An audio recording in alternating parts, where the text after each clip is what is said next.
Olha só, pessoal, no vídeo de hoje, nós vamos aprender a paródia. A gente vai entender o gênero textual. Para isso, eu quero que vocês abram o livro de vocês na página 94, tá? E tem assim, ó, entendendo o gênero. Durante as leituras desta unidade, você teve contato com várias paródias de contos de fadas. Releia agora os trechos iniciais de duas paródias que você já conhece e leia o começo de uma versão do conto original, Chapeuzinho Vermelho. Paródia 1, Chapeuzinho Vermelho de raiva. Mas vovó, que olho vermelho e grandão, que é que houve? Ah, minha netinha, estes olhos estão assim de tanto olhar para você. Aliás, está queimada, hein? Guarujá, vovó, passei o fim de semana lá. A senhora não me leve a mal. Não, mas a senhora está com o nariz tão grande, mas tão grande, tá tão esquisito, vovó. A paródia 2, que é a Chapeuzinho Amarelo, diz assim: era Chapeuzinho Amarelo, amarelada de medo, tinha medo de tudo, aquela Chapeuzinho. A versão original, que é da Chapeuzinho Vermelho, diz o seguinte: era uma vez uma menina tão encantadora e meiga que não havia quem não gostasse dela. A avó, então, a adorava e não sabia o que inventar para agradá-la. Um dia, presenteou-a com um chapeuzinho de veludo vermelho que agradou tanto a menina que ela não quis mais saber de usar outro. Desde então, só a chamava de Chapeuzinho Vermelho, Jacob Green e William Green, que são os irmãos Green, tá? Vamos lá. No primeiro quesito, ele diz o seguinte: qual dos trechos começa com a expressão tradicional dos contos de fada e o que ela revela, tá?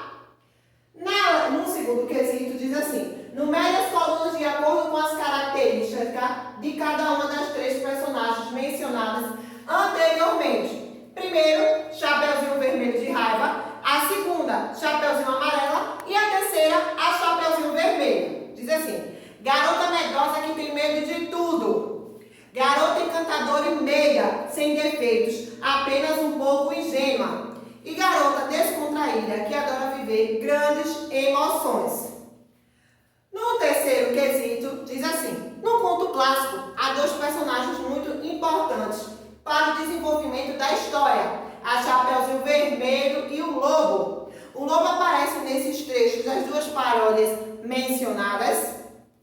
Quarto, no conto clássico, a personagem Chapeuzinho Vermelho corre grande perigo por não ter ouvido os conselhos da mãe. E no final, aprende que deve ser obediente e cuidadosa. Na sua opinião, os textos Chapeuzinho Vermelho de raiva e Chapeuzinho Amarelo se encaminham para a discussão de que crianças devem ser bem cautelosas para evitar problemas. Comente aí a resposta de vocês. Na página 95 diz assim: por meio das perguntas anteriores, podemos perceber quantas diferenças há nas paródias em comparação com a versão clássica, tá? Atualmente, é muito comum escritores e cineastas criarem diferentes histórias para os contos de fadas tradicionais. Essas recriações, releituras, versões modernas são chamadas todas de paródia. E o que é a paródia, Valquíria? É uma obra que imita outra obra. Pode ser um conto, um romance, um filme, uma obra de arte, uma propaganda, uma música, entre outros. Vocês já conheciam esse gênero textual, mas voltado para a questão musical, tá? Veja a seguir algumas características da paródia. Primeiro, a personalidade e as atitudes dos personagens podem ser invertidas ou apenas diferentes. Por exemplo, se a heroína era uma princesa tímida e medrosa, na paródia ela pode ser destemida e muito corajosa. Segundo, a história pode se passar em outro lugar ou época. Por exemplo, se a história original se passa em uma floresta encantada, na paródia ela pode se passar em uma cidade encantada ou uma ilha encantada. Terceiro, o tempo e o espaço não precisam ser indeterminados, como nos contos de fadas clássicos. Quarto, nas paródias, os autores podem acrescentar novos personagens ou eliminar alguns deles.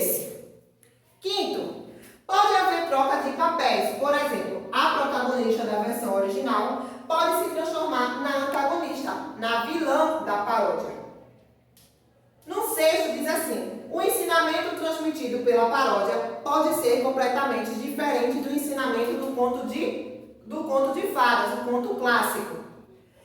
As paródias podem criticar, ironizar ou deixar engraçadas as ideias transmitidas na obra em que elas se baseiam. E para completar, dar sentido à nossa aula de hoje, a paródia é um tipo de intertextualidade. Aí agora eu quero que vocês botem lá na página 98, quando a gente finaliza o capítulo e diz assim, na seção: você aprendeu. Nesta unidade, estudamos as paródias de contos de fadas. Pensando nisso, escreva as definições dos seguintes termos. Vamos lá, papel e caneta aí, para vocês escreverem num papel, para depois passarem no livro. Paródia: textos criados com base em outros textos, tá? Esses são as paródias. São textos criados com base em outros textos. Abre parênteses. Recriações, releituras e versões modernas. Fecha-se o parênteses. Abre parênteses. São recriações, releituras e versões modernas. Fecha-se o parênteses. Podendo ser cômicos, irônicos ou críticos. Podendo ser cômicos, irônicos ou críticos. A paródia é um tipo de intertextualidade.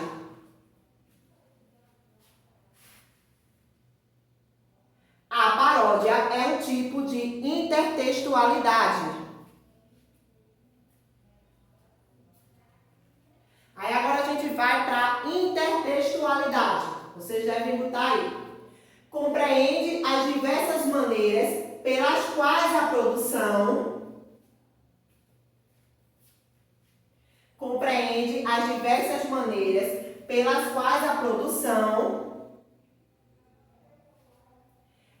recepção de um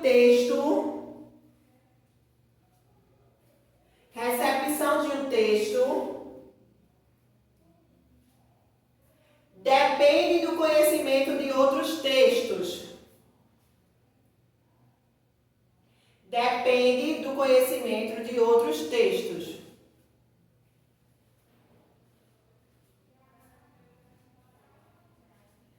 Esse recurso ocorre quando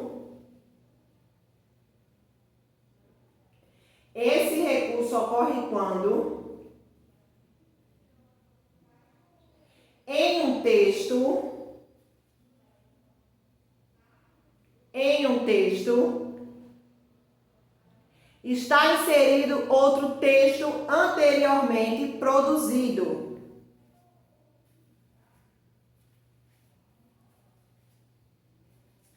Está inserido outro texto anteriormente produzido. Vimos também os artigos e os numerais. Preencha os espaços a seguir com as palavras que estão faltando. O artigo determina o substantivo quanto ao gênero, masculino e feminino, e quanto ao número, singular e plural. Então aí vocês devem botar gênero no primeiro tracinho. Já no segundo tracinho vocês devem colocar número. Os artigos podem ser, aí ele está pedindo para a gente dar exemplo. No primeiro vocês vão botar definidos. Definidos. Vocês vão botar o, a, os, as. O, a, os, as. Indefinidos no segundo quadrinho. Indefinidos, vocês devem colocar no segundo quadrinho.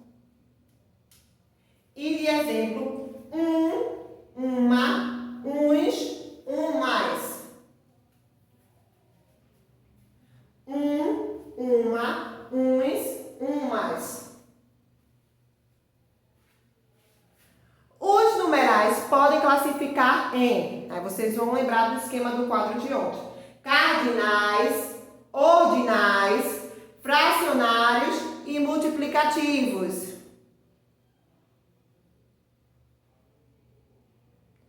Cardinais, ordinais, fracionários e multiplicativos.